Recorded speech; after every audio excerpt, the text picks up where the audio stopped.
कार्तिक कृष्ण पक्ष की त्रयोदशी तिथि के दिन धनतेरस का पर्व पूरी श्रद्धा व विश्वास के साथ मनाया जाता है। धनवंतरी के अलावा इस दिन देवी लक्ष्मी और धन के देवता कुबेर की भी पूजा करने की मान्यता है। इस दिन को मनाने के पीछे धनवंतरी के जन्म लेने की कथा के अलावा इसके बारे में एक दूसरी कहानी भी प्रचलित है।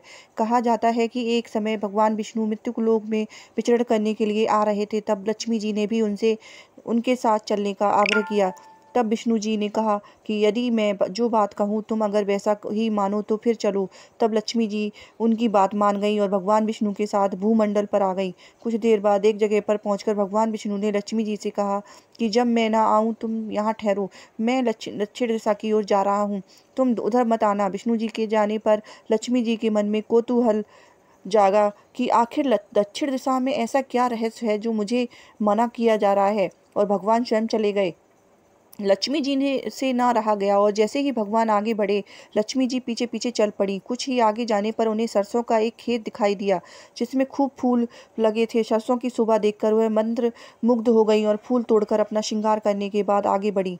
आगे जाने पर एक गन्ने के खेत में लक्ष्मी जी गन्ने तोड़कर रस चूसने लगी। उसी क्षण विष्णु जी आए और यह देखकर लक्ष्मी जी पर नाराज होकर उन्हें श्राप दे दिया और फिर उन्हें तुम्हें इधर आने से मना किया था कि पर तुम ना मानी और किसान की चोरी का अपराध कर बैठी। अब तुम इस अपराध के जुर्म में इस किसान की 12 वर्ष तक सेवा करो। ऐसा कहकर भगवान उन्हें छोड़कर क्षीर सागर चले गए। तब लक्ष्मी जी भी उस गरीब इस किसान के घर रहने लगी। एक दिन लक्ष्मी जी ने उस किसान की पत्नी से कहा कि तुम स्नान कर पहले मेरी बनाई हुई इस देवी लक्ष्मी की पूजन करो, फिर रसोई बनाना, तब तुम जो मांगोगी मिलेगा। किसान की पत्नी ने ऐसा ही किया। पूजा के प्रभाव से लक्ष्मी जी की कृपा से किसान का घर दूसरे ही दिन से अन्न धन रत्न स्वर्ण आदि से भर गया। लक्ष्मी जी ने किसान को धन धान्य से पूर्ण कर दिया। किसान के 12 बरस बड़े आनंद से कट गए। फिर 12 बरस के बाद लक्ष्मी जी जाने के लिए तैयार हुई।